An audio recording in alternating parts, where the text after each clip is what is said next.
amigos, y un ex agente de la CIA dice que se han rescatado casi 300 menores usados para pornografía infantil. Amigos, en cárceles dominicanas hay 35 ciudadanos de Estados Unidos. Y llegó septiembre, el mes en que más ciclones y tormentas afectan el país. También, amigos, el mes del cáncer de tiroides y el mes de respaldo al cáncer infantil. Amigos, esto es Consulta Participativa, tu espacio, tu voz. Saben ustedes que transmitimos a través de Carivisión, canales 26 de Claro, Altiz y 22 de Aster.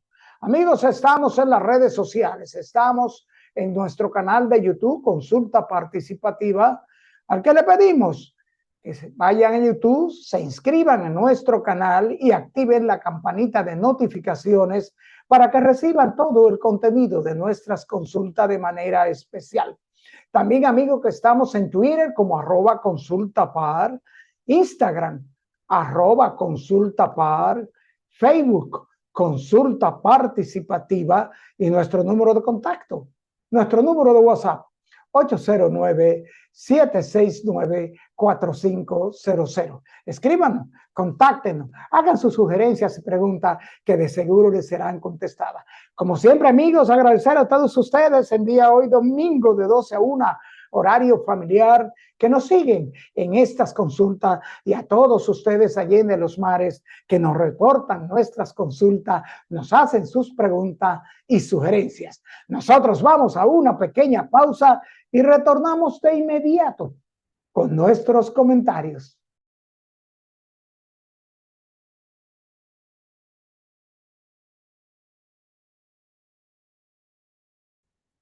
Amigos, y Tim Bayard, ex agente de la CIA, dijo que Cooperation Underground Railroad, la organización que formó para salvar niños y jóvenes víctimas de la trata humana, trabaja activamente en la República Dominicana de la mano de la Policía Nacional y el Ministerio Público, y que en marzo de 2014 vino al país y participó en la primera organización, en la primera operación que su organización hizo en Santo Domingo, trabajando junto con la Policía Nacional.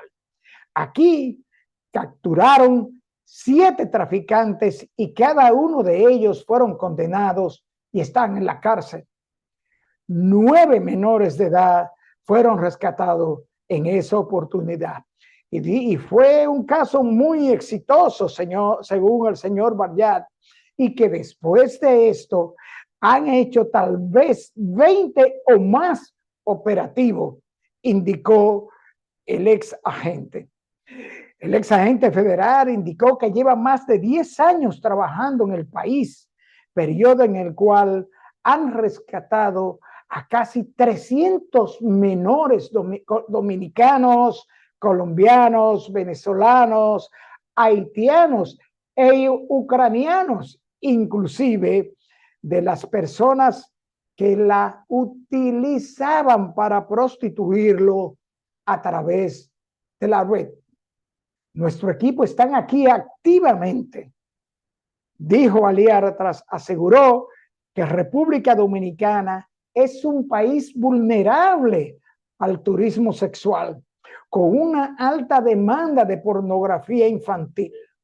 Resaltó que la razón es que este país es muy bonito y por eso hay mucho turismo, y donde hay mucho turismo, hay muchos gringos pedófilos que llegan, señaló.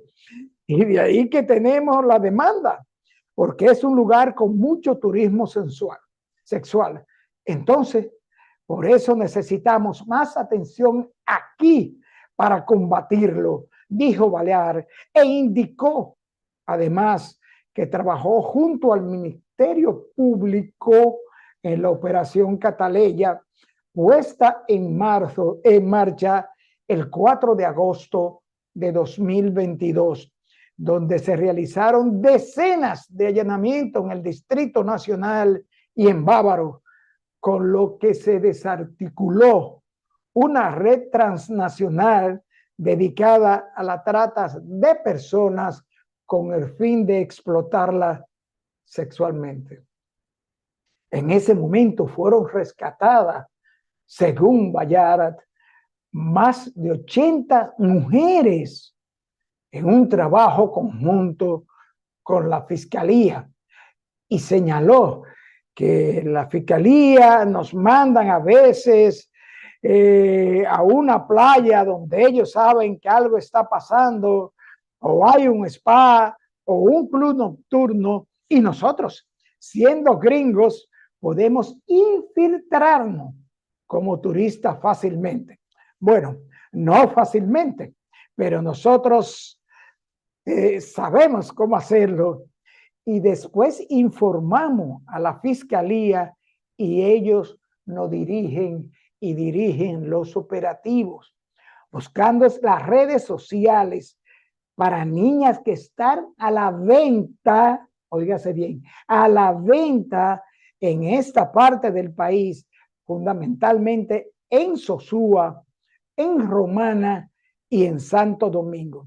Pero como todo esto, estamos haciendo el trabajo y hay varias maneras de encontrar traficantes de niños, y lo utilizamos todos los recursos que tenemos y podemos usar, indicó Bayard. Una fuente del Ministerio Público confirmó a Diario Libre que las versiones ofrecidas sobre el ex agente sobre estas operaciones, estos operativos, son ciertas. Por otro lado, Bayard se refirió a la frontera con Haití y dijo que esta es una presa fácil. La frontera con Haití es otro lugar muy vulnerable para el tráfico de niños y jóvenes. Amigos, hasta aquí nuestro comentario de hoy, y les invitamos a que nos acompañen en nuestra consulta central, donde estaremos consultando con el doctor Eduardo Gotro de Win, cirujano torácico, especialista en vías respiratorias. Volvemos en breve con nuestra consulta central.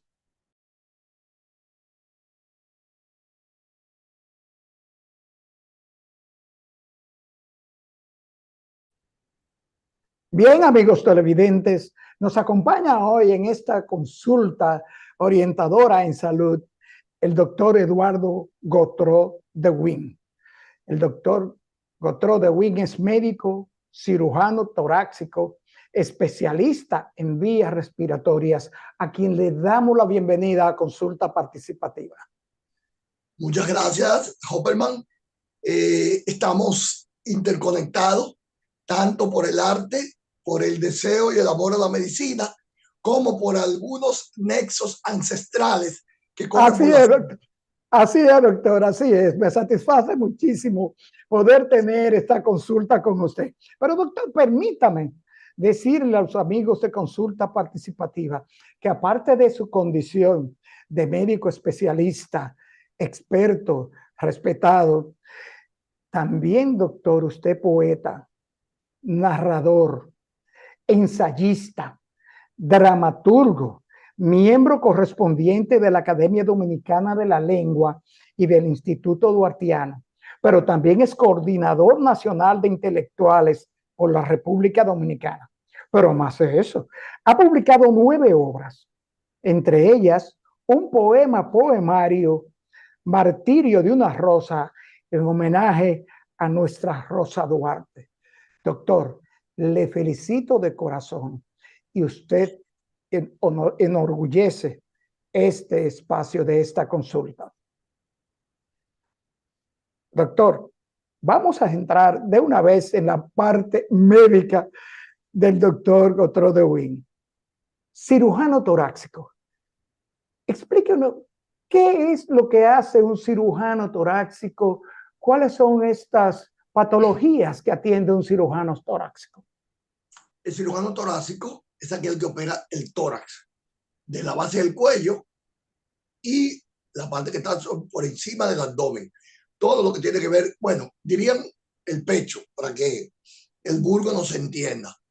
El cirujano torácico opera primordialmente pulmones, patología de las costillas, patología de dentro entre los dos pulmones, el mediastino, puede operar el esófago, dependiendo del entrenamiento, y en algunos casos, porque depende de la forma que lo entrenen, también es cardiotorácico. La escuela norteamericana tiende a preparar cirujanos cardiotorácicos.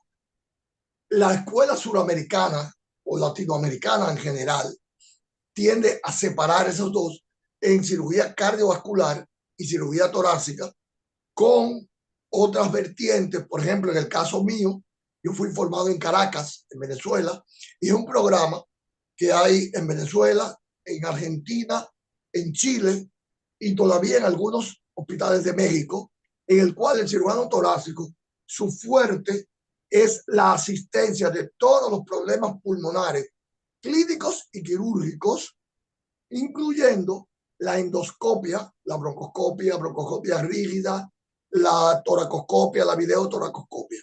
Por lo tanto, es un cirujano que resuelve los problemas quirúrgicos del tórax y específicamente de la vía aérea inferior y de los pulmones y la pleura. Doctor, y hay tantas patologías que tratar que requieran a nivel torácico de intervenciones quirúrgicas. O sea, tenemos que hay la aorta, aneurisma de la aorta torácica, telactasia. Enuméreme cuántas son las fundamentales, las principales, las más comunes de estas patologías, estas enfermedades en el tórax y a nivel pulmonar que requieren de intervención quirúrgica, doctor. Vamos a dividirla por grupos. Vamos a hablar de las patologías dependientes o las condiciones dependientes del trauma torácico, cuando una persona se le rompen varias costillas y hay sangrado dentro, hay neumotórax, cuando un pulmón se rompe o se pincha, un neumotórax, cuando hay fractura de esternón, etcétera. Ese es el gran grupo de las consecuencias del trauma. Lo otro está las consecuencias de las infecciones, como cuando hay empiema, acúmulo de pus dentro de los pulmones y la pared torácica, cuando hay acúmulo de sangre también, hemotórax, cuando hay cualquier complicación de una infección pulmonar, como un acceso pulmonar que no cure o que no mejore. Cuando en otro grupo de casos, las oncológicas, los tumores pulmonares, tanto los tumores primarios como los tumores metastásicos, que son el grupo de enfermedades oncológicas, van desde resolver el problema hasta confirmar el diagnóstico. O sea, las biopsias abiertas, sean por videotoracoscopia, por toracoscopia o ya abiertas a cielo abierto. En otro grupo, las enfermedades autoinmunes, entre ellas las que necesitan biopsia pulmonar y no se puede hacer o no es suficiente la biopsia que se toma por otros medios, también entra el cirujano torácico. Las patologías del diafragma, las patologías propias de la pleura, como son los tumores mesotelioma u otros tumores, las malformaciones congénitas del pulmón. Hay muchas que son necesarias resolverlas, quitando un lóbulo, quitando una parte del pulmón. Así que a grandes rasgos son esos grupos. Doctor, nos llama la atención eso que usted señala de malformaciones congénitas del pulmón.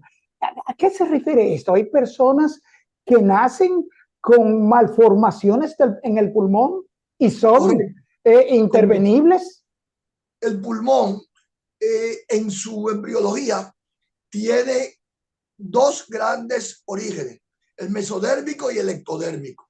Y eso facilita o da pie a que hayan problemas en el desarrollo embrionario. Cuando hay problemas en el desarrollo embrionario, por cualquier causa, muchas incluso no son todavía establecidas, pueden haber malformaciones congénitas, desde quistes pulmonares simples hasta quiste broncogénico, hasta tumores que son de origen mesodérmico o mesenquimatoso, y que hay acúmulo de material, un material extraño por no poderse desarrollar y tiende a favorecer infecciones o dan un fenómeno de presencia de masa. Entonces, en esas condiciones hay que quitarla. También cuando hay alteraciones de los bronquios, una gran alteración de bronquios que pueda dar lugar a una masa o a bronquiectasia, que son bronquios dilatados de manera inadecuada y que tienden a favorecer el acúmulo de secreciones. Pueden haber otras alteraciones, incluso de tejido anormal o extraño al pulmón, que por un fenómeno migratorio, por un fenómeno embriológico, migra a pulmón y se asienta ahí. Puede ser benigno o pueden ser malignos. La mayoría son benignos, pero algunos pueden desarrollar malignidad. Por eso es que hay que quitarlo y hay que resolverlo. Y la forma de curarlo es la cirugía. Doctor, nos llama mucho la atención eso que usted dice del pulmón, porque en nuestra corta experiencia de 7 años en estas consultas, siempre nos llegan preguntas de amigos televidentes sobre un, un diagnóstico que ellos llaman, cuando hacen los cuestionamientos común, atelactasia. Dice que esto de que banda de atelactasia en cualquier estudio de pulmón casi siempre está presente. ¿Qué es esto de banda de atelactasia? La atelactasia es intervenible, es operable. No. La atelectasia, en su mayoría, es algo fisiopatológico que se resuelve simplemente con la buena ventilación. El pulmón es como un fuelle. Imagínense el pulmón como un acordeón y tiene celdas lineares que se expanden o se cierran. Entonces, cuando el pulmón está completamente expandido, todos esos departamentos están expandidos, abiertos. Cuando una zona, una parte de esos departamentos están cerrados, eso se llama o se manifiesta en la imagen radiológica y tomográfica como una banda de atelectasia. Pero eso generalmente con buena ventilación, con broncodilatación, con fisiología o fisioterapia respiratoria, eso se resuelve. Doctor, en nuestro país tenemos que ver que somos un país tropical. Tenemos también que nuestras costumbres en cuanto a fumar, tomar alcohol, lugares contaminados, humo, la afección pulmonar que necesita cirugía, esto cuando dicen que tiene un pulmón tapado y que el pulmón no está funcionando, e inclusive conocemos que se habla de trasplante de pulmón. Bueno, sí se habla de trasplante pulmonar, pero trasplante pulmonar no es para un pulmón tapado. El trasplante pulmonar es una cirugía, es la máxima que hay en el tórax y en cuanto a la cirugía pulmonar, como se refiere, pero se hace cuando ya el pulmón está afuncional, completamente dañado, y generalmente la causa más frecuente es el EPOC, la enfermedad pulmonar obstructiva crónica, también la fibrosis pulmonar. Son los dos casos más frecuentes y más importantes de indicación de trasplante pulmonar. Ahora bien, muchas veces cuando se usa el término del pulmón tapado, el término no es completamente adecuado. Puede ser por una obstrucción a nivel bronquial, a cualquier nivel, y que muchas veces con una broncoscopia, a veces con broncodilatadores, con expectorantes y con fisioterapia respiratoria se puede resolver.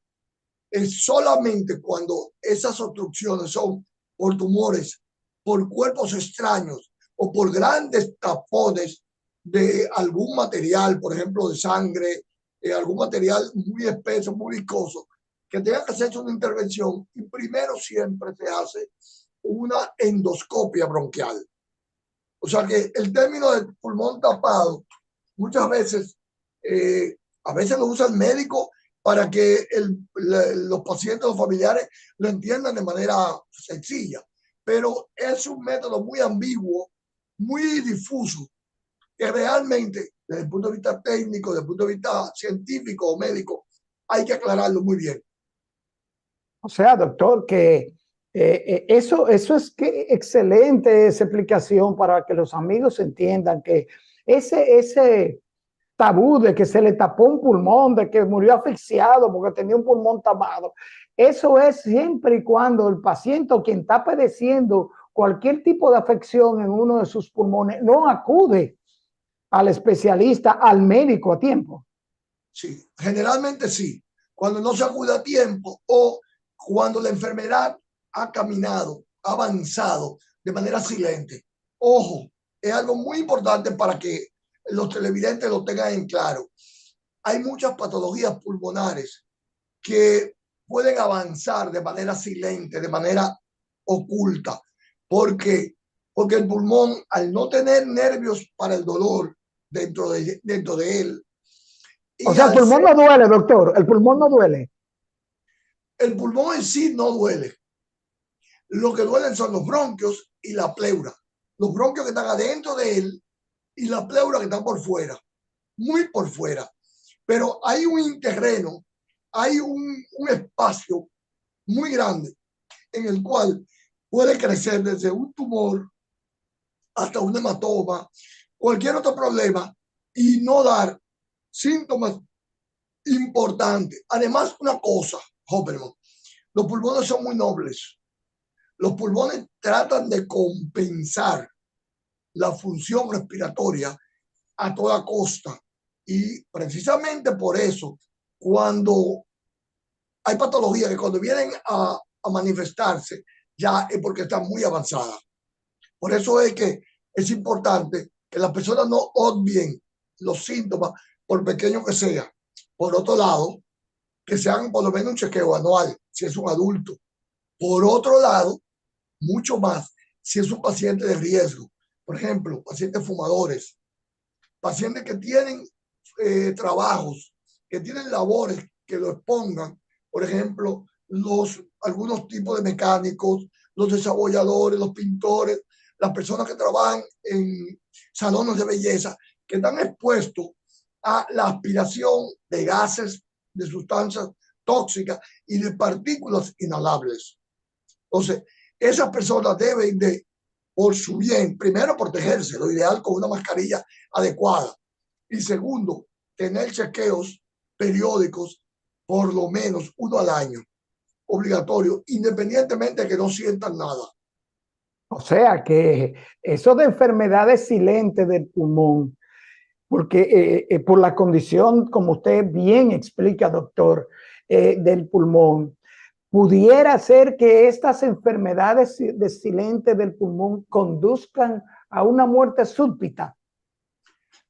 Bueno, la muerte súbita por el pulmón vienen dados por pocas causas, pero una por obstrucción de la tráquea y los bronquios principales, un ahogamiento, un semiahogamiento o una obstrucción por un cuerpo extraño. También se puede dar por un tromboembolismo masivo. También se puede dar por un colapso del pulmón, sea por un trauma, una puñalada, por ejemplo, o un neumotórax espontáneo que afecte todo un pulmón y el paciente no tolere, no pueda compensar con el otro, o raro, que haya un neumotórax espontáneo en los dos lados. En esos casos, solamente se podría dar una muerte súbita por causa pulmonar propiamente dicho. Ahora bien, el corazón y los pulmones trabajan muy mancomunadamente. Muchas de las patologías cardíacas afectan casi de inmediato a los pulmones. Por ejemplo, el edema agudo del pulmón que mata a una persona, a veces en minutos, generalmente es de causa cardíaca. Entonces, hay que tomar en cuenta que también hay condiciones cardíacas que repercuten de manera rápida en el pulmón. Doctor, vamos a una pausa.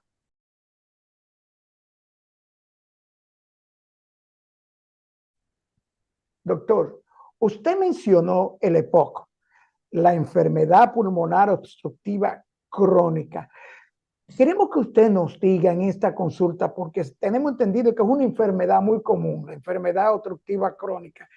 ¿Qué es esta enfermedad? ¿Cuáles son los daños de esta enfermedad? ¿Y cuándo esta enfermedad puede llevar a la muerte? La enfermedad pulmonar obstructiva crónica se da principalmente por el tabaco. El tabaquismo, después de un tiempo, tanto de manera activa como de manera pasiva. ¿A qué le llamamos pasiva? A que usted convive con un fumador y está expuesto de manera constante al humo del tabaco. Esa es la primera gran causa a nivel mundial del EPOC. Hay otras, pero que son mucho menores y ya incluso en nuestra sociedad son raras, como por ejemplo las personas que cocinaban con leña, con carbón, etcétera. Bien, o las personas que hacen carbón también, pero es mucho más raro. Vamos a decir que la gran mayoría son pacientes fumadores, de manera activa ellos mismos o de manera pasiva la compañera, el hijo, el acompañante de una persona que fuma, principalmente en lugares cerrados. Después de haber fumado, eso es impredecible, pero más o menos la estadística dice, después de 5 a 10 años, el periodo es, diríamos, amplio, pero después de 5 a 10 años fumando, cualquier persona puede desarrollar enfermedad pulmonar obstructiva crónica, que se caracteriza por un daño a nivel bronquial y a nivel del parénquima pulmonar, o sea, a nivel de la masa, entre comillas, del pulmón. Se traduce con una dificultad para que el aire salga. El aire entra, pero no puede salir. Es por un proceso inflamatorio crónico que va distorsionando las estructuras internas de los pulmones, principalmente en bronquios y en parénquima pulmonar intermedio o distal, todo depende. Hay diferentes tipos de POC, hay diferentes variantes, pero para que me entiendan, daña los pulmones. Hay una idiosincrasia que tiene que tener un paciente para desarrollar el EPOC, pero hasta cierto punto, cualquier paciente que fume más allá de 10 años, y cuando estamos hablando de que fume expuesto al humo del tabaco, tiene la propensión o la posibilidad de desarrollar el EPOC. El Doctor, EPOC, sí, dígame. El EPOC se puede tratar con medicamentos. Lo primero es dejar de fumar de inmediato o dejar de exponerse al humo del tabaco. Y los medicamentos muy útiles hoy en día, mejoran la función pulmonar, mejoran los síntomas, pero difícilmente revierten el daño pulmonar. Y además, a medida que tiene más tiempo fumando, la persona, mucho mayor es el daño. Por lo tanto, en teoría, la enfermedad pulmonar obstructiva crónica no se cura. O sea, estamos hablando, doctor, de que la EPOC es una enfermedad crónica, no se cura. Pero ¿es esto igual a la bronquitis, el enfisema? Doctor, y usted señala el tabaco al fumador y la juca y estos aparatos calientes, estos cigarrillos electrónicos. Mira, toda ¿Perdón?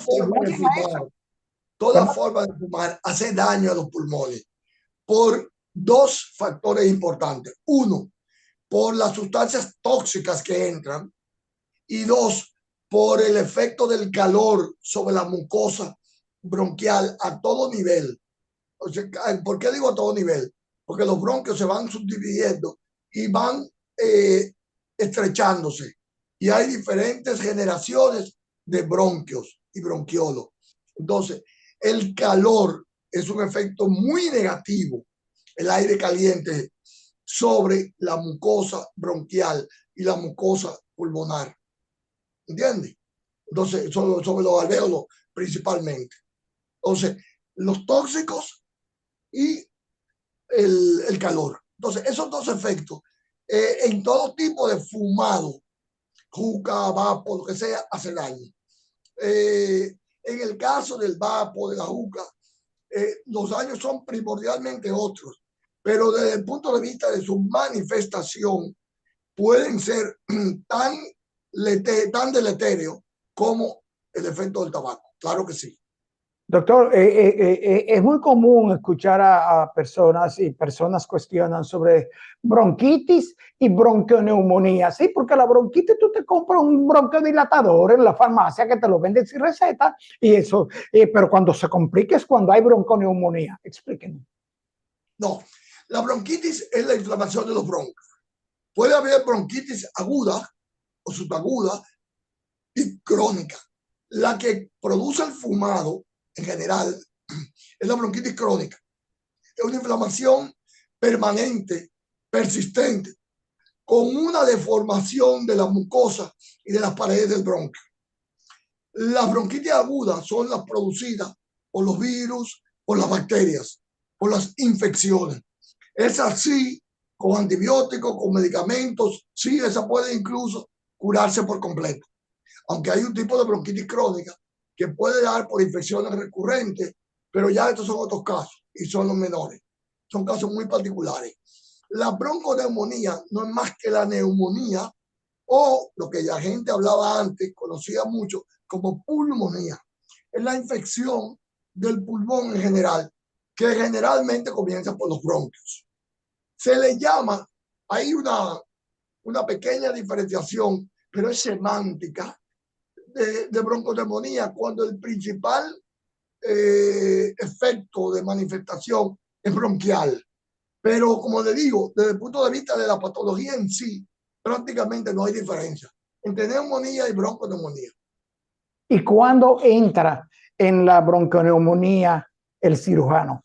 ¿Cuándo es preciso la cirugía en este tipo de patología crónica de la enfermedad pulmonar?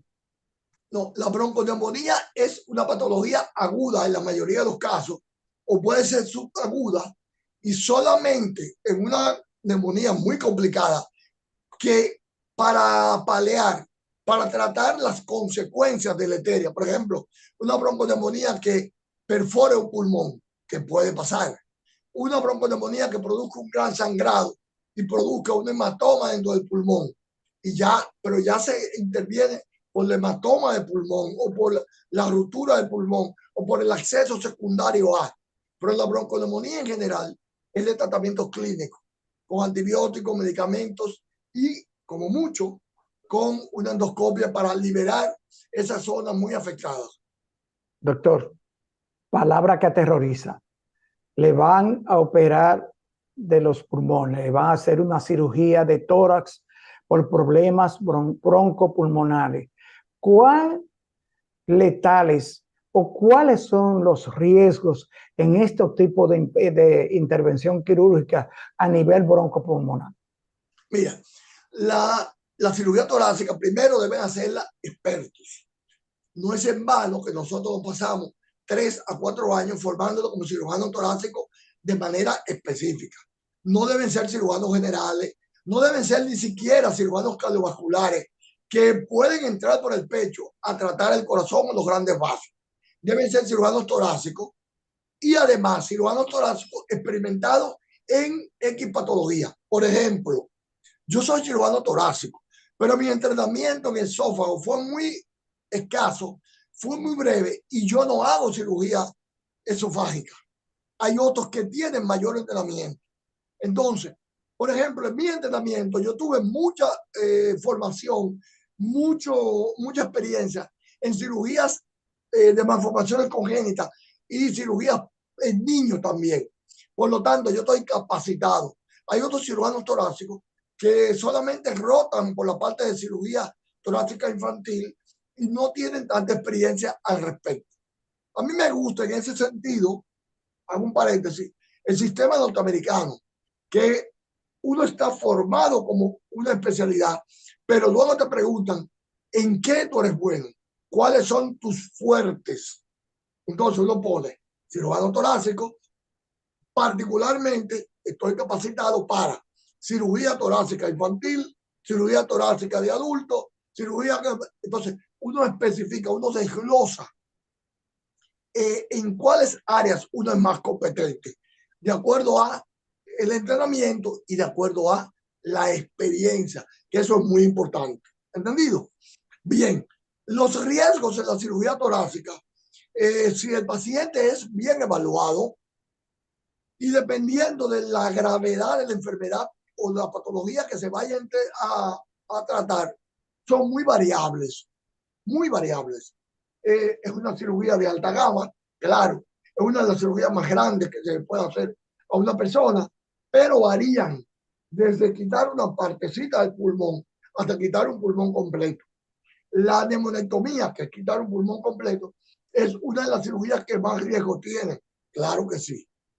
Los riesgos, repito, varían, los porcentajes. No me gusta dar porcentajes porque varían de acuerdo a la comorbilidad. O sea, no es lo mismo operar a un paciente de 70 años que sea hipertenso, diabético, que sea fumador crónico, que tenga un problema cardíaco, a operar a un paciente de 40 años que no es fumador, que no es hipertenso, que no es diabético. Entonces, eso varía mucho. Esos riesgos, esas condiciones se establecen de manera individual con cada paciente en el preoperatorio cuando el médico está estudiando el caso y le dice, mire, de acuerdo a su condición, de acuerdo a sus enfermedades, a su edad y a todos sus antecedentes, el riesgo suyo fluctúa entre esto y esto aproximadamente. O sea que es muy variable. Doctor, hay un tema que no podemos cerrar esta consulta con usted sin que usted no lo trate. Doctor, la medicina y el humanismo en la medicina, ¿es esto realidad? ¿Es esto ficción o estos son decires? La medicina en sí ha sido un área importante del humanismo desde que el mundo es mundo. Desde antes de concebir el humanismo per se como un área de estudio del conocimiento, la medicina era profundamente, inherentemente humana, porque el ayudar al otro, el darse al otro, el entregarse al otro es la máxima y la mejor forma de práctica del humanismo. Por lo tanto, antes de que fue concebido el humanismo per se, como área de conocimiento y como área de estudio, ya existía la medicina como una expresión humanística, ¿verdad? Ok.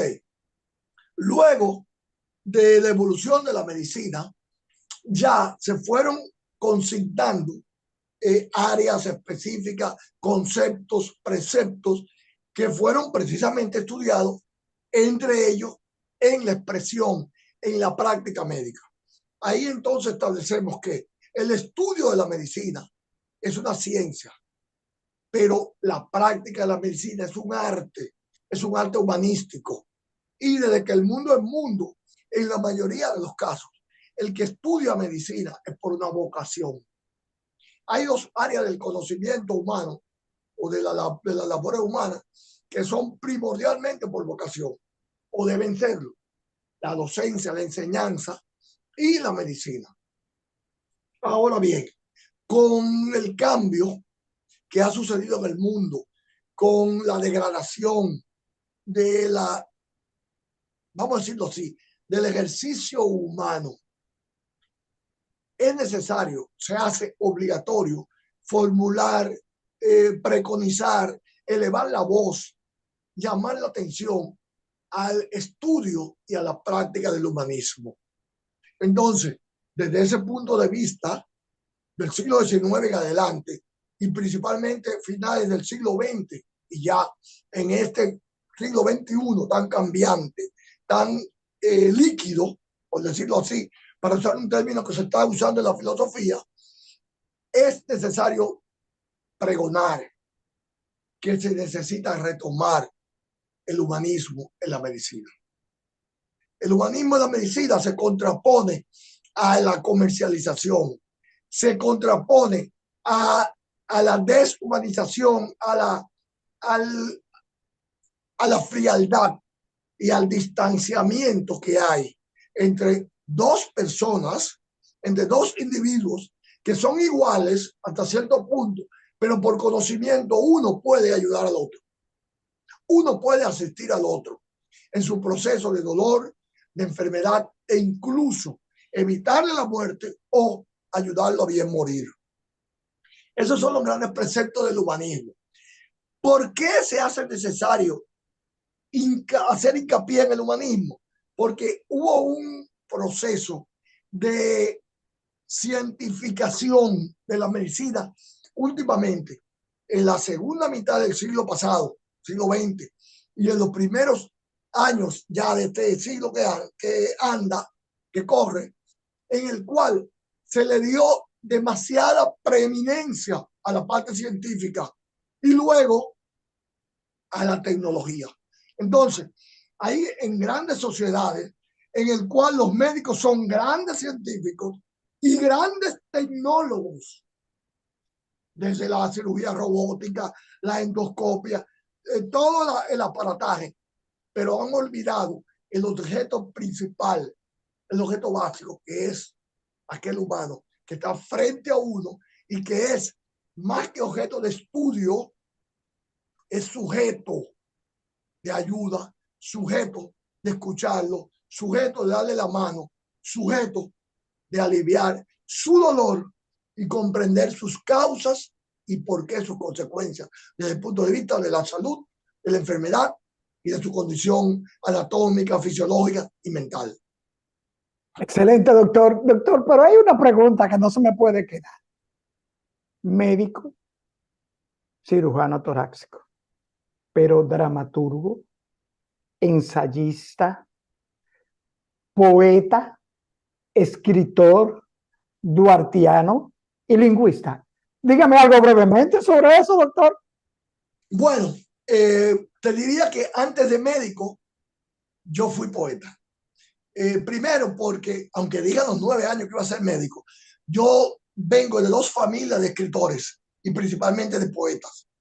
Desde Dundum, Enrique de Win, que fue un gran poeta de San Pedro de Macorís, el primer dominicano que estuvo en una antología de sonetos a nivel latinoamericano, hasta mi padre, por el lado de los Gotró, que desciende de una familia de músicos, escritores, poetas, historiadores, etc. Por lo tanto, eso se trae en la sangre. Mi papá nos leía poemas de otros poetas, de grandes poetas, como también los poemas que él escribía. Nos los leía a la hora de la mesa, en la sobremesa, nos los leía en la noche y había que sentarse a escucharlo. Y mi papá en cualquier momento salía con un pedazo de poema, pasarás por mi vida sin saber qué pasaste, y miraba a uno y decía, ¿de quién es ese poema? Fulano de tal. ¿Dónde lo escribió? Etcétera, etcétera. Entonces, la cultura me viene por las 2 partes, por las 2 familias, por el hogar, por la crianza.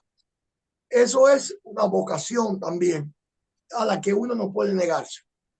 Yo empecé a escribir poemas a los 16 años y nunca dejé de escribir, aunque hice un espacio cuando estudié medicina, que tuve que dedicarme exclusivamente al estudio de la medicina, tanto en el grado, en la universidad, como luego en los posgrados en Venezuela. Pero jamás dejé de leer, jamás dejé de escribir, jamás dejé de dar mi pininos. Entonces, la parte de escritural, como escritor, la vocación de escritor, se desglosa en esas partes. Como tú, estudié teatro, fui formado primordialmente con Iván García en teatro, tuve también otras formaciones desde antes de estar en la universidad, en el bachillerato, como también luego en la vida, ya siendo médico, siendo especialista, que como hobby, así como otros apuestan a los caballos, juegan golf, otros juegan pelota, softball, lo mío era el arte, lo mío era la lectura, la literatura, la dramaturgia, etcétera, etcétera. O sea que son 2 cosas que van corriendo paralelas. Doctor, y esta expresión de que el arte se siente, se lleva en el alma y si no se exterioriza, sea escrita, verbalmente o educando, se le revienta el alma a uno. ¿Es cierto, doctor? Claro que sí, 100% cierto. Doctor, se nos acabó el tiempo. Se nos acabó el tiempo. Próximamente hablaremos sobre Martirio de una Rosa. Más adelante. Ok, doctor. Gracias por acompañarnos, gracias por estar con nosotros en esta consulta. Sabemos de su tiempo y su agenda. Tenga por seguro que las puertas de consulta participativa están abiertas y que para nosotros es un honor consultar con usted. Gracias. Igual, para mí, otro honor. Bye, doctor. Bien, amigos televidentes, después de esta orientadora consulta en salud con el doctor Eduardo Gotro de Win, médico, cirujano torácico, pero además poeta, ensayista, dramaturgo. Solo nos resta darle las gracias a todos ustedes por acompañarnos en esta consulta e invitarles a que nos sigan y estén siempre con nosotros. Amigos televidentes, nos vemos en la próxima consulta.